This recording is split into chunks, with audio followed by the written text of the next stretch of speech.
Hello student, कैसे हैं आप सब ठीक ही होंगे।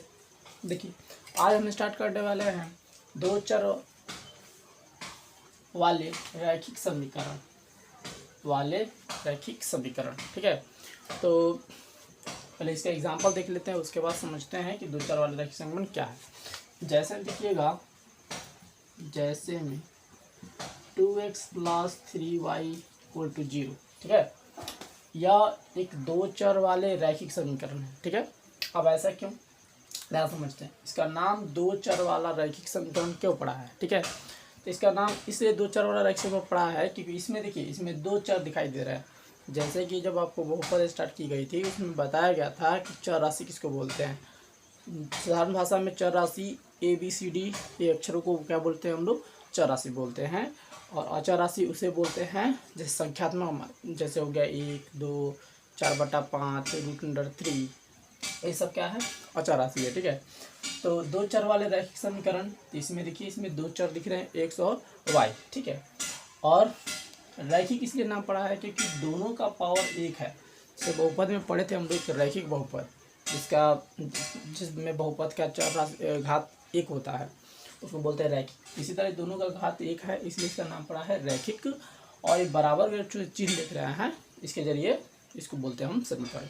जब भी समीकरण होता है उसमें बराबर का चिन्ह दिखता है, क्योंकि समीकरण में दो पक्ष होती है, एक बायां पक्ष एक दायां पक्ष ठीक है। और उसके लिए एक बराबर का चिन्ह देना पड़ता है, यानी कि बराबर का चिन्ह देकर हम बता सकते हैं वो समीकरण है। तो दो चर वाले दो चर दिखाई दे दिए, रैखिक दोनों का पावर एक है, और समीकरण से बराबर का चिन्ह है ठीक है। तो ये है हमारा दो चर वाले रैखिक समीकरण। और भी एग्जाम्पल ले लेते हैं। 2p - 3q - 4 = 0 ठीक है, ये भी एग्जाम्पल हो गया। नेक्स्ट देखते हैं 6m - 6n = 11 ठीक है। तो ये सब क्या है, दो चर वाले रैखिक समीकरण का उदाहरण है ठीक है। 10th क्लास में जब भी इससे क्वेश्चन दी जाती है, तब हमेशा आपको दो समीकरण दिए जाते हैं, तब उसका हल पूछा जाता है, या और भी चीज़ें उसमें पूछी जाती है ठीक है। तो ये है इसका उदाहरण। अब इसका थोड़ा सा व्यापक रूप देखते हैं। व्यापक रूप इसको बोल सकते हैं AX + BY + C = 0 ठीक है। जहाँ A, B तथा C स्थिरांक है। यानी कहने का मतलब है कि इसमें दो चर राशि होंगे और बाकी का जो मान होगा उसमें स्थिरांक दिखाई देगी, यानी अचर राशि। जैसे ABC, यहाँ पर कोई संख्या दिखाई पड़ेंगे ठीक है। और दो चर राशि, जैसे यहाँ पे देखिए x, y चर राशि दिखाई दिया, और इसके साथ यहाँ पर 2, 3 ये सब अचर राशि दिख रहे हैं।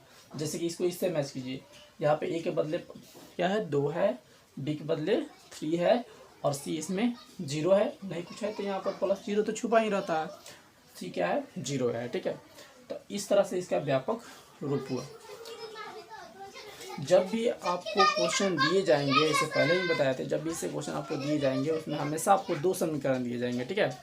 समीकरण 1, समीकरण 2। दो चर वाले रैखिक समीकरण को हल करने के लिए आपको दो समीकरण दिए जाते हैं, और एक चर वाला में एक ही समीकरण दिए जाते हैं, तो हल होती है। चलिए देखते हैं। और इस रैखिक समीकरण का पूरा प्रकृति उसके गुणांक पर डिपेंड करता है। जैसे कि इसका गुणांक देखिए, x में यहाँ पे A है, यहाँ पे B है, यहाँ पर C है ठीक है, इस पर डिपेंड करता है। हाँ देखिए नेक्स्ट में यदि AX + BY + C = 0, समीकरण इसको एक बोलिए। समीकरण एक है, इसलिए इसमें 1 लिख दीजिए। दूसरा का समीकरण में B2Y + C2 = 0, समीकरण 2 ठीक है। जब भी आपको क्वेश्चन दिए जाएंगे दो समीकरण दिए जाएंगे, जिसमें से हम दो समीकरण हो गया हमारा समीकरण 1, समीकरण 2 ठीक है। अब ध्यान समझिएगा, अब इन दोनों समीकरण की जो प्रकृति है उसके गुणांक पर डिपेंड करता है। जैसे यहाँ पर गुणांक हमने बनाया है ठीक है, यहाँ पर A1 B1 C1, A2 B2 C2, इस पर डिपेंड करता है। तो इन दोनों गुणांक का हम बटा लगा कर देखते हैं, उसके हिसाब से हमें पता चलता है कि इसके कैसे हल होंगे, क्या होंगे इसके बारे में देखिए। पहला स्थिति फर्स्ट में हम बोलेंगे यदि A1 बट्टा A2 नॉट इक्वल B1 बट्टा B2, अगर दो रैखिक समीकरण ऐसे होंगे जिसमें A1 बट्टा A2 नॉट इक्वल B1 बट्टा B2 यानी दोनों बराबर नहीं होंगे, तो इस सिचुएशन में इन दोनों समीकरण के बारे में हम क्या कह सकते हैं। तो यह समीकरण इसका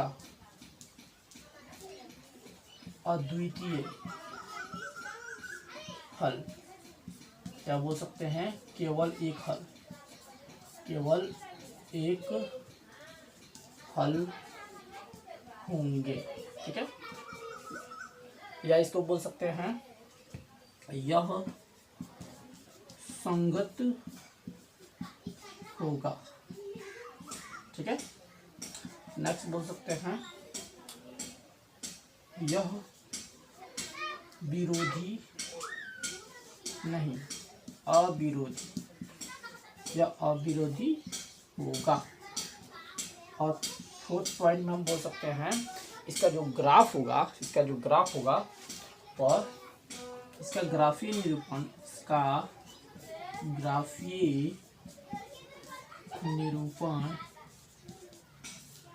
ठीक है, प्रतिच्छेदी होगा। ठीक है, चलिए चारों पॉइंट को समझ लेते हैं। ठीक है, अगर दो समीकरण में कंडीशन A1 बटा A2 नॉट इक्वल B1 बटा B2 होता है तो वो समीकरण का हल एक होगा, या उसको बोलते हैं अद्वितीय हल होगा। उस तरह और जिसका हल होता है उस तरह समीकरण को हम संगत बोलते हैं, भले एक हल हो या अनंत हल हो। ठीक है, उसको हम क्या बोलते हैं, संगत। तो यह एक संगत भी होगा। नेक्स्ट हम बोल सकते हैं यह अविरोधी, यानी कि इसमें मान निकलेगा, विरोध कहाँ करेगा, इसमें वैल्यू निकलेगा, इसलिए क्या है, विरोध, अविरोधी है। ठीक है, नेक्स्ट बात करते हैं अगर इसका ग्राफ बनाते हैं, ग्राफ अगर बनाएंगे, आगे हमें इसे ग्राफीय विधि से भी हल करना रहता है, ग्राफ भी बनाना पड़ता है। तो अगर इसका हम ग्राफ बनाते हैं, जैसे आप पढ़ेंगे 9th क्लास में, ग्राफ में से लाइन खींचा जाता है। ठीक है, तो जब इसके ग्राफ बनाएंगे तो समीकरण एक का एक ग्राफ बनेगा और एक समीकरण दो का। तो ये दोनों समीकरण, एक समीकरण दो, दोनों ग्राफ एक दूसरे को काटेंगे, इसलिए कहा गया है कि इसका ग्राफीय निरूपण प्रतिच्छेदी होगा। जब भी इस तरह का समीकरण का हम ग्राफ खींचेंगे तो ये दोनों रेखाएं एक दूसरे को काटेंगे। ठीक है, इसलिए इसके ग्राफीय निरूपण प्रतिच्छेदी होगा। इसका एग्जाम्पल वाला उदाहरण वाला एक समीकरण लिख देते हैं। देखिए यहाँ पर 2x + 3y - 6 = 0 और 5x - 4y + 10 = 0। जैसे यहाँ पे देखिए A1 हुआ A1 बट्टा A2 और B1 बट्टा B2, क्या ये दोनों बराबर है, नहीं, दोनों इक्वल नहीं है, यानी कि इस कंडीशन को फॉलो कर रहा है। और जब इस कंडीशन को फॉलो कर रहा है तो यह समीकरण का हल अद्वितीय होगा, फिर यह संगत कहलाएगा, फिर इसको अविरोधी भी बोलेंगे, अविरोधी समीकरण कहेंगे, और इसका ग्राफीय निरूपण प्रतिच्छेदी होगा। आशा करता हूं समझ में आई होगी। नेक्स्ट देखिए,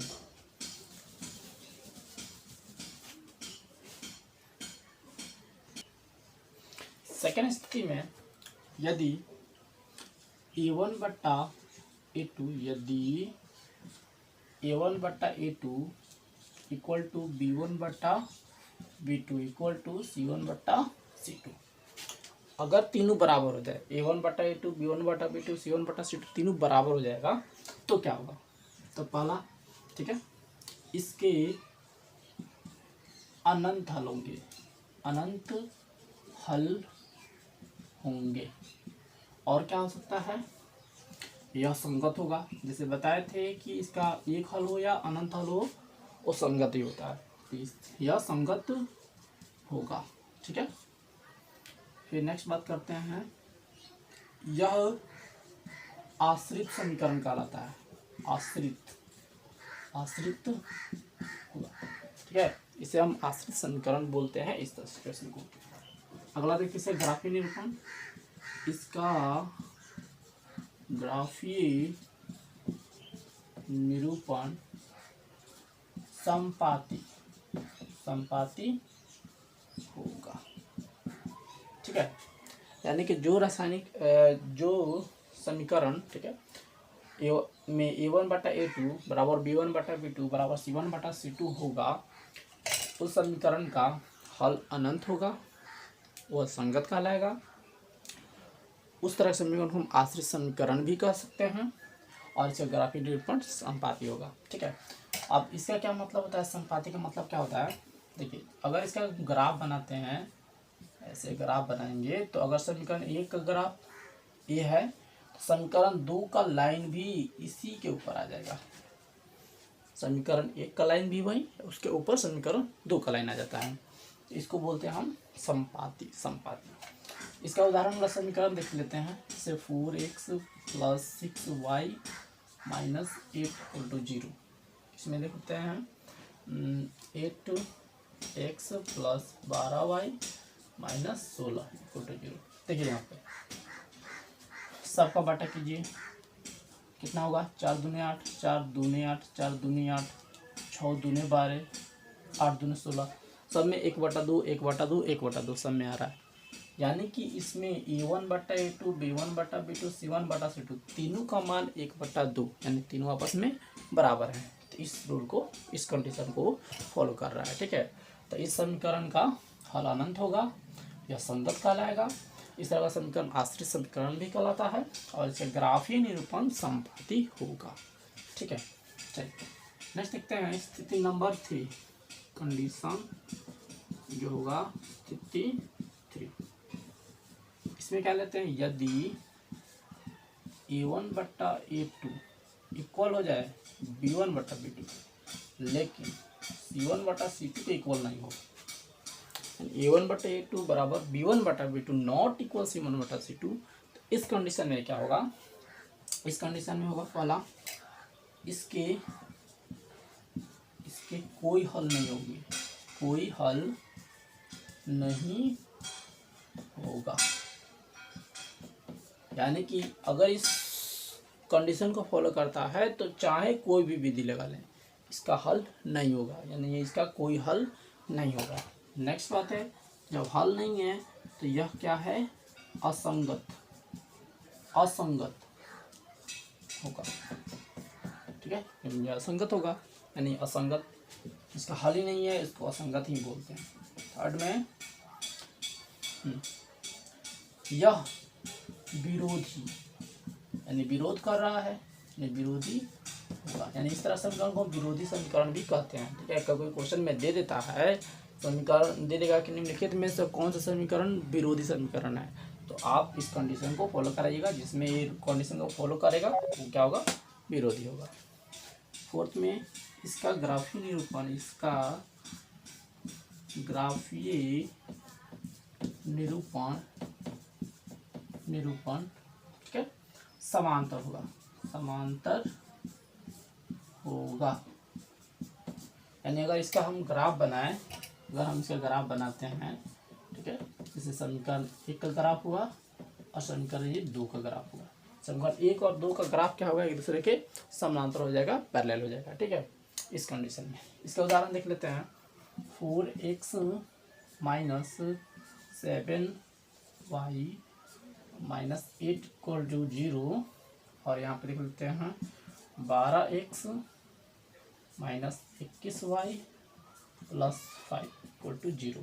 ठीक है, देखिए A1/A2 4 × 3 = 12, 7 × 21, और ये 8/5, यानी 1/3, यानी A1/A2 बराबर हुआ B1/B2 के, लेकिन ये इसके बराबर नहीं हुआ। ठीक है, यानी इस कंडीशन को फॉलो किया, यानी इस समीकरण का कोई हल नहीं होगा, यह असंगत होगा, यह विरोधी होगा, और इसका ग्राफीय निरूपण क्या होंगे, समानांतर होंगे। इस तरह बनाएंगे तो समानांतर रेखाएं खींचा जाएंगी।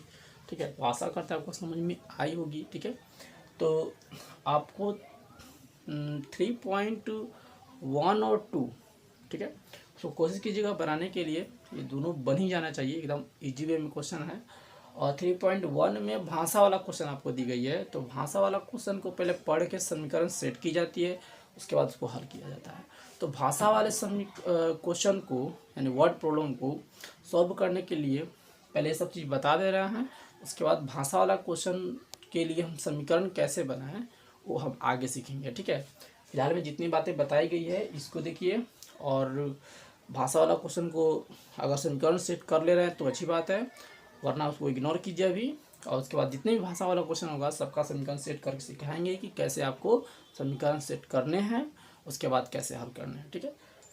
और ये जो अभी बताया है इसमें 3.26 में क्वेश्चन ज़्यादा है। उसमें पूछा गया है आपको कि कौन सा समीकरण संगत है, कौन असंगत है, कौन विरोधी है, कौन अविरोधी है, किसका ग्राफीय निरूपण समानांतर है, प्रतिच्छेदी है, जो कि आज ये सब चीज़ बताई गई है, ठीक है। तो ये सब क्वेश्चन को आप सॉल्व कीजिएगा। रहा भाषा वाला क्वेश्चन वर्ड प्रॉब्लम, उसको समीकरण सेट करना हम सिखा देंगे, उसके बाद सभी क्वेश्चन आपसे सॉल्व हो जाएंगे, ठीक है। उसके बाद नेक्स्ट जो क्लास होगा उसमें बताई जाएंगी कि ये जो समीकरण है जिसके एक हल हो रहे हैं, अनंत हल हो रहे हैं, या कोई हल नहीं हो रहा है, यानी कि जिसके हल हैं उसे हम किन किन विधियों से हल कर सकते हैं। इसे हल करने के बहुत सारी विधियाँ होती हैं, उस विधि की चर्चा करेंगे और उसको सॉल्व करेंगे, ठीक है। तो आप पढ़िए अच्छे से, ध्यान से, ठीक है। ओके, और कोई प्रॉब्लम होगा तो आप कमेंट में लिखिएगा। और पीछे इधर वीडियो रुका हुआ था, डाल नहीं रहे थे, तो वीडियो बनाते हैं, पसंद आएगा थोड़ा सा लाइक कीजिए और सब्सक्राइब कीजिए। Okay bye.